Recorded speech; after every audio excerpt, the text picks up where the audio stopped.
So today we're going to be talking about the coolest way to play triad arpeggios on the guitar. Now, some of you probably already know about triads. We've talked about it a lot on here, but we're going to be going over a slightly different way to play them, which is going to extend your range across the neck and allow you to be able to play them faster. So without further ado, let's jump right into it. Step number one is we want to start with our typical triads that we already know. Now, the way that I like to start teaching triads is by playing them as actual chords. Now, on the guitar, that requires us to play all of our triad shapes on 3 separate strings at a time. So, for example, here would be a C major triad in root position. Now, we're going to be also going over different inversions in this video. If you don't know what inversions are or any of this stuff, make sure you watch my other video, The Right Way to Learn Major Triads on the Guitar. So you got to know all this stuff before you jump into this lesson. So this is the normal way that we start off conceptualizing triads because, well, we can actually play this as a chord, right? We could also arpeggiate this, but sometimes that can be pretty challenging because all of the different notes are on different strings. Therefore, it requires a lot of string transitions. So the coolest way to play these so that we can actually play them a lot faster, and then on top of that, you're going to see we can do this really cool octave repeating thing, is simply to take one of these notes and now transfer it to the same string as another note. So in other words, instead of this arpeggio being laid out across 3 strings, it's only going to be on 2 strings. So what we're going to do is we're going to take this G note right here, and we're going to move it to the 5th string. So before it was on the 4th string over here, and now we're going to move it to the 5th string here. And because of that, now all of a sudden, we can play the same exact arpeggio, the same exact triad like this. And this is really cool because we can kind of combine a little mini sweep and a hammer-on to play this really fast and a pull-off. So if I play C as a downstroke, play E as a downstroke, and then either hammer-on or I can pick the G.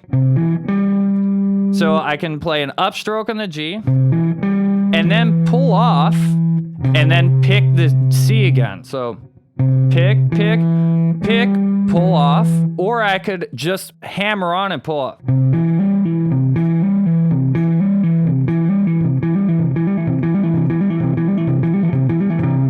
So that would be really, really, really challenging to play the other way, where all of the notes are on separate strings. Now we can take advantage of our left hand, or if you're a left-handed guitar player, your right hand, but your fretting hand, and be able to hammer on and pull off some of these notes.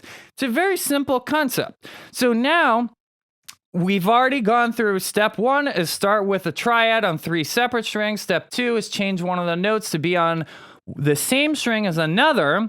And then step 3 is we can actually now take this exact same shape and we can repeat it in octaves, kind of like this. So we have this C, E, G shape.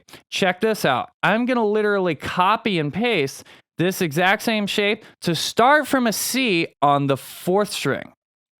Boom, right there. So there's a C on the 4th string, 10th fret, and then that exact same shape appears there. So we can actually now play this in 2 octaves. And then that's not all. Guess what? We can actually do the same thing on another set of strings all the way in the 2nd and 1st string. Boom, right there. So now all of a sudden we have this arpeggio shape that actually covers quite a long range on the guitar. That's actually going from the lowest fret we play is the 7th fret, and we go all the way to the 15th fret. So that's 8 frets.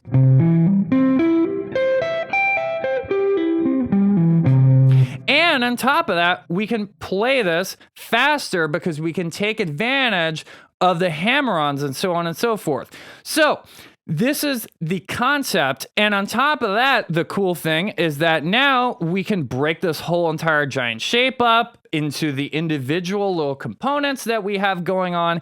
And if you've already studied your triads sort of the other way, where everything's laid across 3 strings, you'll probably notice some little shapes in here. Like, look, check this out.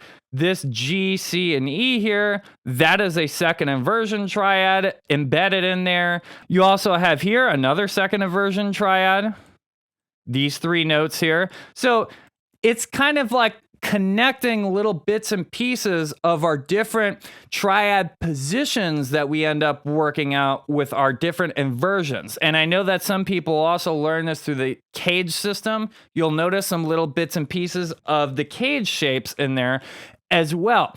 So with that being said, it's not good enough just to do it with a C major triad, right? So we want to know all of our different triad qualities. And we could sit here and make this lesson super duper long and go through all of the different variations that we could possibly find on the fretboard. I'm going to leave that up to you to take this idea and you run with it and you practice it in as many different places you can find. But let's just go through a couple of basic variations of the minor triad. So as you should know, a minor triad is if we take a major triad and lower the third. So in this case, we're lowering E to E flat. Now we have this C minor triad.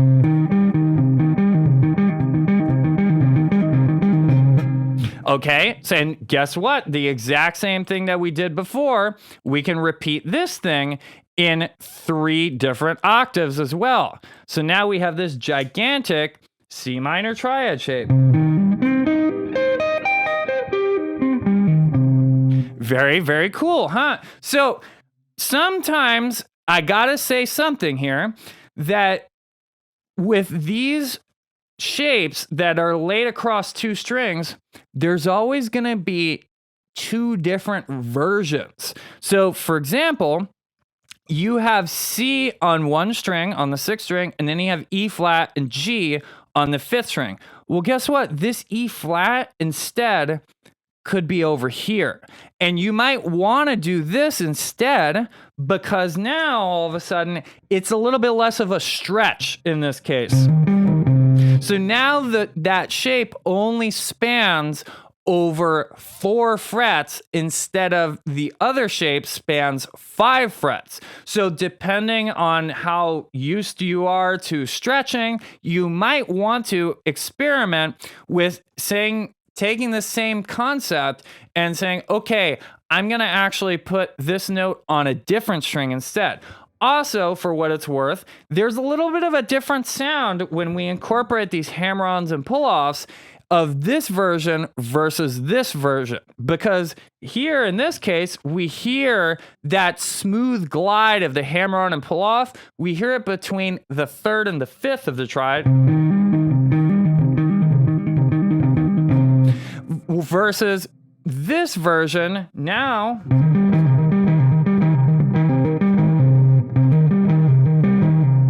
Now we hear that smooth glide between the root and the 3rd of the triad. So that's something else to keep in mind is when you are messing with this stuff on your own, make sure you don't just pick one way of playing through these. Recognize that the nature of the guitar is that there are multiple different ways to play the same note, and therefore you should actually try to work out both versions of these triads that span only 2 strings, okay? Okay, so one of my favorite musical examples where you see these exact same kinds of triads being used is gonna be the solo from Sultans of Swing by Dire Straits, the 2nd solo right at the end, the super fast lick that goes like this.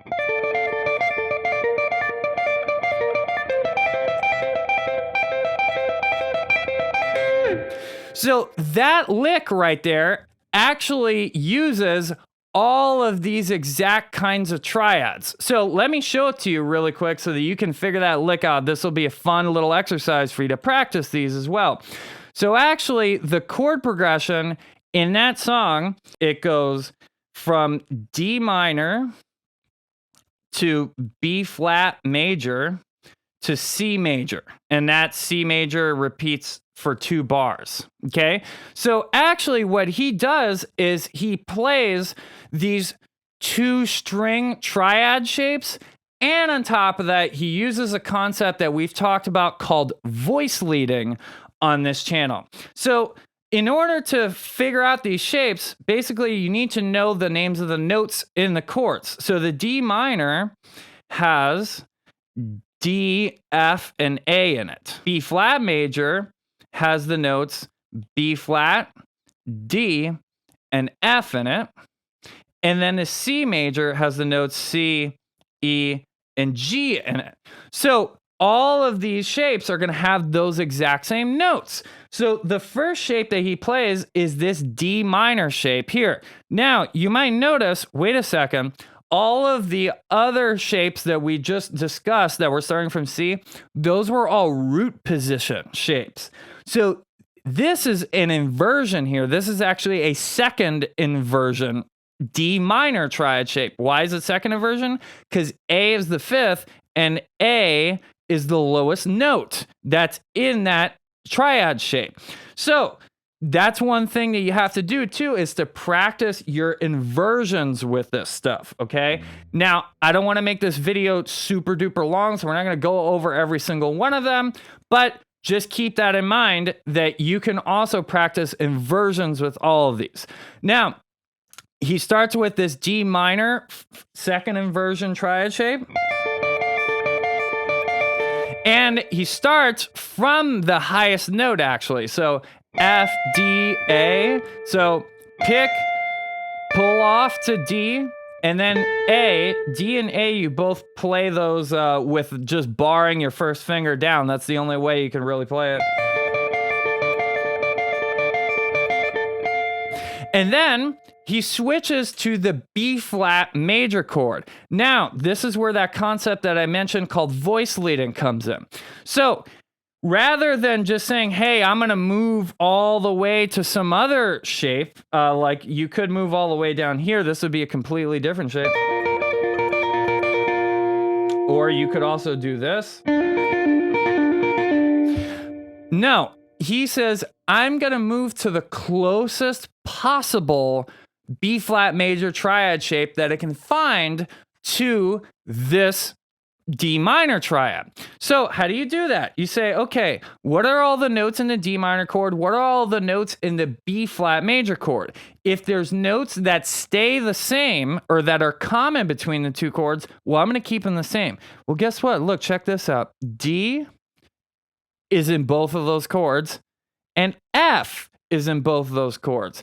So the only note that's different is the A and the B flat. So there's no A in the B flat major chord, but there is a B flat in the B flat major chord. So A just so happens to be 1 fret away from B flat. So then all of a sudden, bingo, we have the exact same triad shape that we kind of started with in this lesson, but it's a B flat major triad. So super simple, actually. Literally, just by changing this one note up a fret, we just changed the chord completely. It went from a D minor chord to a B flat major chord.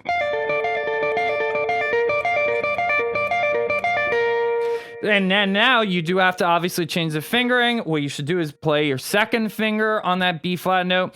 And then finally, all he does to play the C major chord, actually the smoothest voice leading happens to be because this is actually the 4 and the 5 chord in the key. The 4 and the 5 chord in any major key are always going to be a whole step away. And because of that, the voice leading is always going to be actually just moving the notes up a fret, or sorry, up 2 frets. So look, check this out. You just move the same shape up, and bingo, you have C, E, and G. You have your C major chord, which is actually part of the original shape that we started with in this lesson. So we just did that. We had the D minor chord, then boop, we just moved this one note up a fret to B flat, and then we move all of the notes up 2 frets to C major. So There you go. There is a prime example of some of the cool stuff that you can do with these triads. So if you want to learn how to master the guitar fretboard so that you can find all of these different arpeggios in every single inversion in every single key all over the entire guitar fretboard, and on top of that, learn all of your scales, every single fundamental thing that you need to know in order to be able to destroy any solo that you play in any chord progression that you play over, then make sure you head on over to jamsville.com right now and check out the Jamsville GPS Fretboard Fundamentals course. Also, make sure you check out my favorite guitar picks that I've been playing for the last several months. They're called the Dan's Guitar Store Precision Pick. They have the absolute best grip that I've ever used on any pick and the best picking edge that I've used on any pick. Also, make sure you check out the Jamsville merch store down below where you can get yourself an awesome Jamsville t-shirt like the one that I've been wearing in this video. And one more thing, if you want to check out my music, check out the link in the description down below and go listen to my new song. It's called My Divine. I'm sure you're gonna love it. Make sure you hit the like button and subscribe to the channel. And until next time, listen, learn, and jam.